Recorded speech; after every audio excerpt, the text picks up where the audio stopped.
買樓嘅時候咧，到底係地段配套重要啲，定係產品戶型重要啲？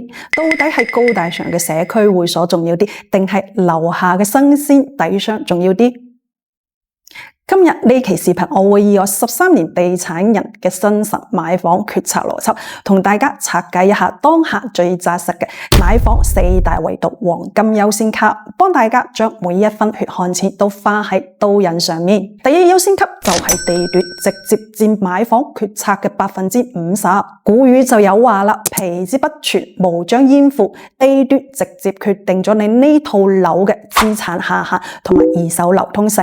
經常會有人問我，租時既然依家4代仔大陽台咁正，點解地段依然排喺產品力前面？作為一個13年嘅地產人，答案好簡單，好產品咧可以複製，但好地段咧絕對唔可以複製。房地產本質就係土地加建築，開發商可以隨時喺另外一個板塊做一個更加靚嘅4代宅，但核心地塊嘅土地咧用一塊就少一塊。更關鍵嘅係產品會折舊老化，但地段唔會消失，產品力只係決定一套樓好唔好住，地段先決定呢套樓將來有冇人接盤。唯有地段帶嚟嘅城市資源同埋真實嘅需求，先至係你資產最硬嘅底盤。但係喺呢度，我亦都想刷新一下大家對地段嘅認知。好地段咧，絕對唔代表你一定要去搶老牌嘅最中心，核心在於呢個板塊嘅生活可唔可以形成閉環。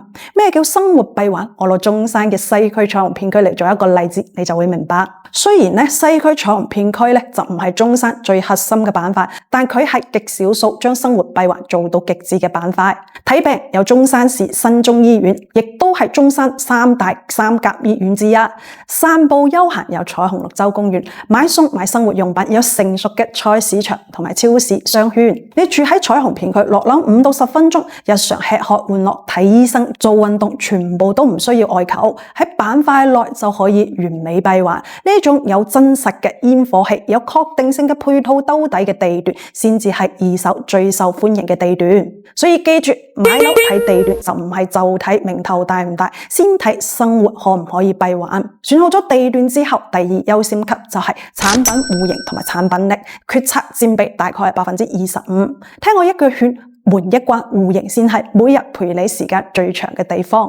好多買家喺售樓部睇沙盤、睇樣板房覺得好靚，但交樓入住咗之後，日日折磨你嘅係咩？係採光被隔離流動遮住，對流唔通，或者護梯比太高，早上上班高峰期等電梯要比較耐。喺當下嘅改善時代，產品力嘅重要性越嚟越高。採光好、南北通透、帶有大陽台嘅4代宅或者高德房內嘅戶型，喺二手市場同埋同地段嘅劣質戶型，日價率可以高出15%到20%。優質嘅戶型咧，唔單止直接決定咗你每日居住嘅幸福感，更加決定咗你日後想換樓嗰時可唔可以快速變現。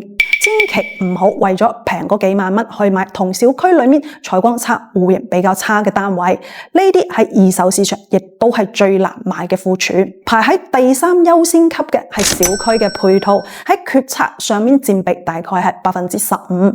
關於小區配套，總結一句就係實用永遠大於噱頭。好多售樓部中意攞豪華社區會所、恆溫無邊際泳池嚟做賣點，但大家試諗一下，呢啲高大上嘅配套，你一年真正用得到幾次？反而真正影響你每日居住品質嘅小區配套，係以下呢幾種硬指標。第一就係社區底商嘅形態，樓下有冇便利店、新鮮超市、藥房，買包鹽、買合約方唔方便？第二就係人車分流同埋車位配比啦，小區係咪真正嘅人車分流？車位配比可唔可以達到1比1.1以上？高端會所、泳池，後期如果物業管理跟唔上，業委會資金不足，反而會成為小區嘅扣分項。最後第4優先級就係開發商嘅品牌，喺決策佔比上面大概係佔10%。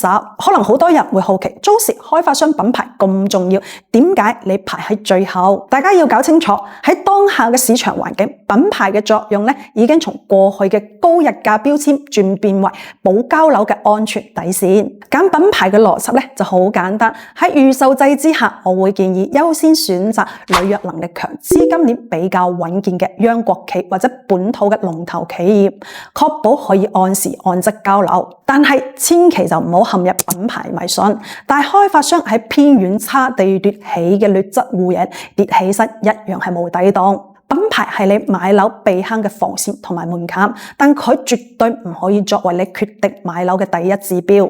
講咗咁多，最後租時送大家一句簡單易記嘅買樓黃金口訣：買樓先睇地段，板塊生活可唔可以形成閉環，再睇戶型舒唔舒服，接住再睇小區配套實用性高唔高，最後用品牌兜底。如果你最近亦都喺度睇緊樓，搞唔清楚一個樓盤嘅生活可唔可以完成閉環，或者戶型到底好唔好，隨時可以 WhatsApp 私信我，我會幫你做一份客觀嘅買房避坑評估。如果覺得今日嘅視頻可以幫到你，記得點讚訂閱。我係 Josie，我哋下期再見。